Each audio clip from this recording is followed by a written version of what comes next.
Euh, je viens de voir ça car j'ai fait ça comme un gros bœuf, mais en fin de compte, je vous fais voir. C'est la notice explicative du fournisseur. Donc, la température idéale pour le faire, c'est entre 10 et 15 degrés. Ensuite, si la pression est égale à entre 10 et 20 PSI, comme il y a marqué sur le cadran, vous n'utilisez que le gaz Easy Climat, c'est-à-dire que vous n'avez pas besoin de prendre la bouteille qui est anti-fuite. Et ensuite, moi, ce que j'avais vu sur le net, sur les forums, ils disaient entre 40 et 50, c'était bon. Mais en fin de compte, la valeur correcte de la prise doit être comprise entre 25 et 40 PSI. Donc, encore une fois, je suis largement bien. Et en fin de compte, quand le compresseur se mettait à gripper, c'est-à-dire qu'il se mettait en sécurité, je pense. Voilà. Et dernière chose que je voulais vous dire, euh, donc, de toute façon, si vous le prenez, tout est bien expliqué dessus. De toute façon, il n'y a pas de souci. Qu'est-ce que je voulais vous dire d'autre? Je vais regarder une dernière chose. Oui, voilà, si. Pendant que vous la rechargez, l'aiguille du manomètre se mettra à vibrer. Effectivement, surtout pour la Punto, la grande Punto, ça me l'a fait. Et ça signifie que le gaz est en train d'être transféré vers la climatisation. Lorsque l'aiguille arrêtera de vibrer, débranchez le conduit avec la cartouche du système de climatisation. Ce qui veut dire que vous le branchez, elle se met à vibrer. Dès qu'elle arrête de vibrer, votre système de climatisation est rempli en gaz comme il le faut. Donc je mets quand même la vidéo en ligne, les deux vidéos sur la Punto et sur la 206. Mais avant toute chose, je vais mettre ça. Pour bien que les gens comprennent. Je fais voir comme moi je fais, qui n'est pas forcément la bonne, je pense. Et ce que je vous ai dit là, je vous le mets en premier. Comme ça, vous comprendrez peut-être un petit peu mieux. Voilà. Et sinon, vous pouvez prendre des produits, c'est quand même des super produits, parce que la Punto, elle, que j'avais changé le radiateur de climatisation, marche super bien. Cette semaine, il a fait en fin de semaine assez chaud, et c'est vraiment impeccable. Voilà. Donc, je préfère être complet. C'est là qu'on voit que quand on fait nos vidéos, on le fait direct, on prépare rien. On essaie de se mettre en condition comme vous le faites. Nous, on fait exactement pareil. On le fait et on tourne en même temps. Comme ça, s'il y a des bêtises, je pense que ce qu'on fait, il y en a beaucoup d'autres qui le feront aussi comme bêtises. Donc voilà, comme ça au moins, ça peut aider les gens. Voilà. Bonjour, alors aujourd'hui une vidéo sur comment faire un remplissage de gaz pour climatisation pour les voitures. Donc j'en avais fait une autre sur la Fiat Grande Punto que j'ai. J'avais changé le radiateur condenseur et je me suis aperçu que mon compresseur de clim était foutu. Bon, j'ai réussi à feinter, j'ai monté moins en pression et il arrive à s'enclencher. Sinon, il s'enclenche et il grippe. On ne sait jamais si quelqu'un écoute ça. Sur l'exemple de la Grande Punto, normalement, le remplissage se fait, on va dire, entre 40 et 50. Voilà. Et quand j'arrive à 50, le compresseur bloqué carrément. Donc j'ai redescendu entre 30 et 40.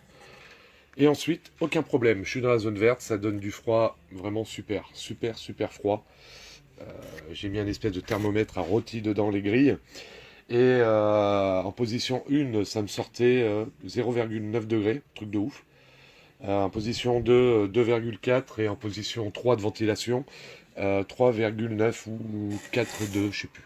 Bref, j'essaierai de faire une petite vidéo à la fin pour voir ce que ça sort. Bon, bref. Là aujourd'hui, on va faire donc l'appoint. On va regarder grâce au manomètre. Et on va, s'il en manque, dans la petite 206 là, petite 206 ici, là, on va essayer de, on va pas essayer, on va faire un appoint de gaz. Donc ça, c'est où j'ai pris, pas cher, franchement, pas cher, parce que vous avez 3 bouteilles.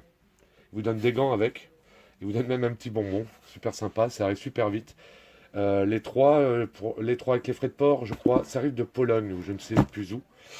Les trois, j'en ai eu avec les frais de port, je crois, autour de 57 euros. Les 3 bonbonnes. Hein. Autant vous dire qu'il y a de quoi faire. Hein. Donc, donc voilà. Euh, donc maintenant, pendant que je suis là, je vous montre. Donc voilà, c'est ce gaz-là qui est normalement est bon pour l'écologie, il ne pollue pas, apparemment, c'est ce qui a marqué sur le site. C'est un gaz spécial qui est fait quand même pour la plupart des voitures. Donc là, j'ai pris le gaz, ça va des voitures de 2000 ou 90 à 2000 jusqu'à nos jours. Je ne sais plus. Regardez sur le site, c'est ce fournisseur-là. Allez y voir, c'est super. Ils font même des bombes qui, quand vous avez une fuite au joint ou quoi que ce soit, qui colmatent les joints. Donc voilà, et qui lancent le gaz en même temps. Donc je vous montre déjà premièrement pour cette bouteille. Donc voilà, vous aurez à la percuter avec ce petit style de robinet là. Donc je vais déballer, je vais vous faire voir. Avant de mettre le gaz par la valve que je vous montrerai tout à l'heure, il ne faudra pas que vous évitez.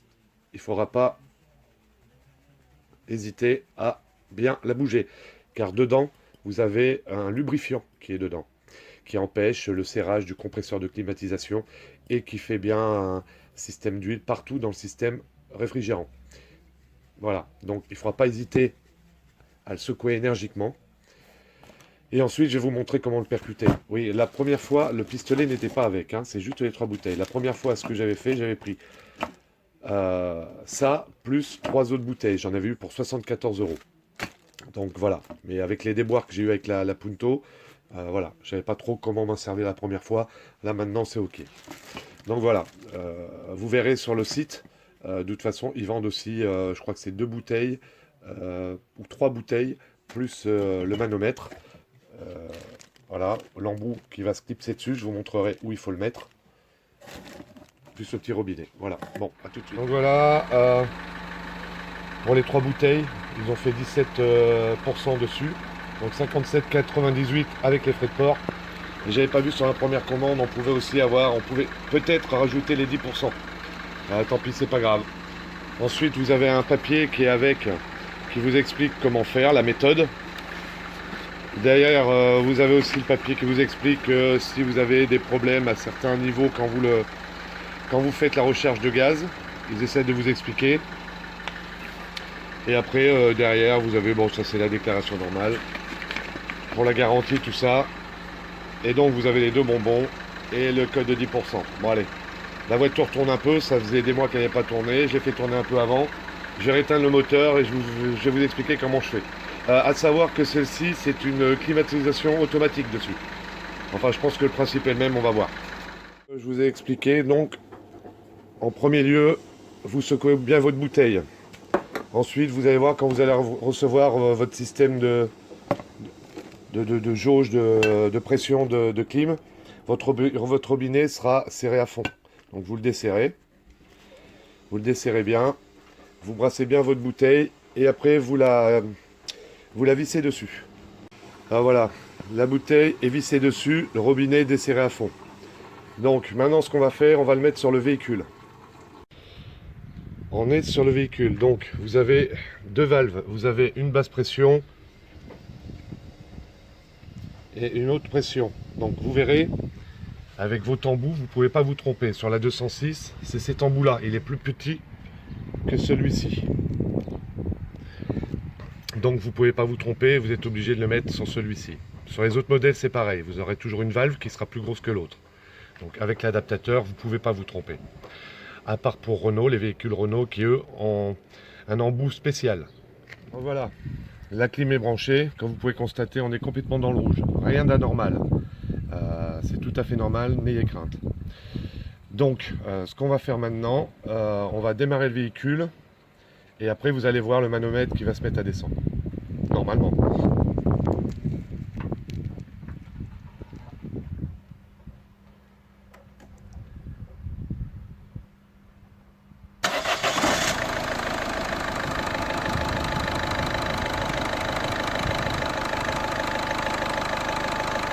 J'ai oublié de dire, il faut mettre la clim en route. Je vais te dire, ma chérie. Voilà, on est dans la voiture. Donc, ce que je vais faire, je vais mettre la clim. Donc, je vais faire ça. Mais je la mets pas en auto, vous voyez, hop, elle se met en route. Donc, je la mets au minimum. Voilà. Clim en route. Auto. Je mets la ventilation. Voilà. Donc là on est au minimum. Et là je vais aller voir mon mano. Voilà. Vous pouvez constater qu'elle est descendue entre 30 et 40 à 35. Donc quand vous le branchez sans démarrer le moteur, n'ayez crainte, ça vous mettra complètement dans le rouge. Là c'est normal. Alors ce qu'il va falloir que j'essaye de faire maintenant, c'est que j'ai passé mon téléphone, j'ai bien secoué la bombe avant. Ce que je vais faire maintenant, je vais ouvrir le robinet. Donc la première fois je mettais toujours comme ça, mais apparemment il y a des flèches ici qui expliquent qu'il faut que ça soit comme ça. Donc j'y vais. Premièrement, je percute. Donc je vais percuter la bombe. Je serre bien pour percuter. Voilà, là elle est percutée et elle est fermée. Donc maintenant je vais rouvrir.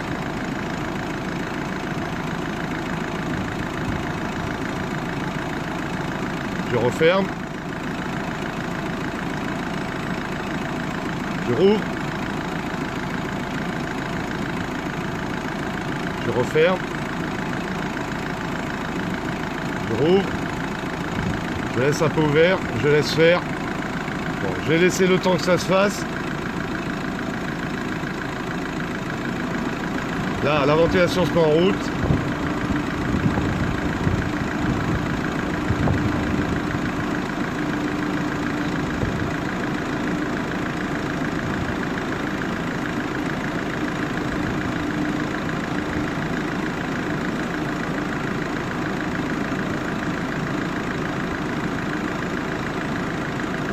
Ce que je vais faire, je vais continuer. Ce que je fais, j'ouvre un peu le robinet, je le referme. Je le réouvre, je le referme, jusqu'à temps d'arriver à ma valeur. Je vous explique. La bonbonne, elle est vide. On est à 40, d'accord, 40 PSI. Si on en met un peu de trop, de toute façon, ça monte, ça va directement dans le rouge et ça le met en sécurité. Donc, on a regardé sur la bouteille, il fait à peu près... Là, il fait 24 degrés, c'est exactement la température qu'il faut aujourd'hui. Donc, ils disent entre 35 et 45. Nous, on est dans la zone des 40. Ce qui veut dire, tout compte fait, c'est parfait. On en a rajouté quand même, on en a mis une bombe. Je vais vous dire franchement, on en avait mis un peu de trop, qui met en sécurité le groupe clim. Donc, j'ai été obligé d'enlever un peu de gaz. Et quand j'arrive à la valeur, là, 40, tout se remet en route, tout normalement.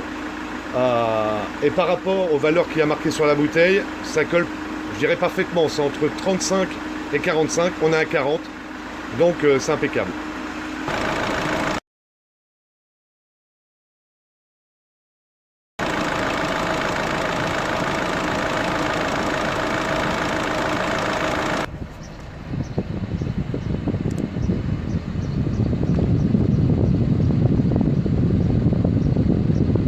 Voilà, normalement, la climatisation, normalement, c'est entre 7 et 12 degrés que ça doit sortir. Donc, vous voyez, on est à 6,7, donc ce qui fait déjà bien frais, bien frais. Vous voyez, pourtant, je suis réglé à 14 degrés. Si je ralentis un petit peu la ventilation, on va voir. Là, on descend encore. Je réduis encore un petit peu la ventilation. Bon, voilà, bah, vous voyez, ça descend encore.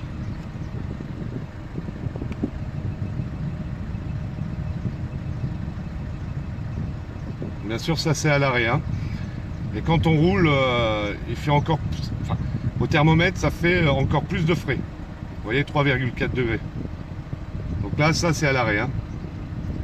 Et en vitesse moyenne. Donc pour finir, ce que vous faites, vous attendez à peu près 10 minutes, 10-15 minutes. Vous laissez le manomètre branché avec la bouteille dessus et vous contrôlez que ça ne descende pas. Il ne faut pas que ça descende dans là-haut. Donc si ça descend de 2 ou 3 PSI et que ça se stabilise, voilà, ça veut dire que vous n'aurez pas de fuite. Si par contre au bout de 10 minutes, 5 à 10 minutes, vous voyez votre aiguille qui continue à descendre, c'est soit il n'y a pas assez de gaz, donc à ce moment-là, essayez de réinjecter un petit peu de gaz, ou soit vous avez une fuite dans le circuit.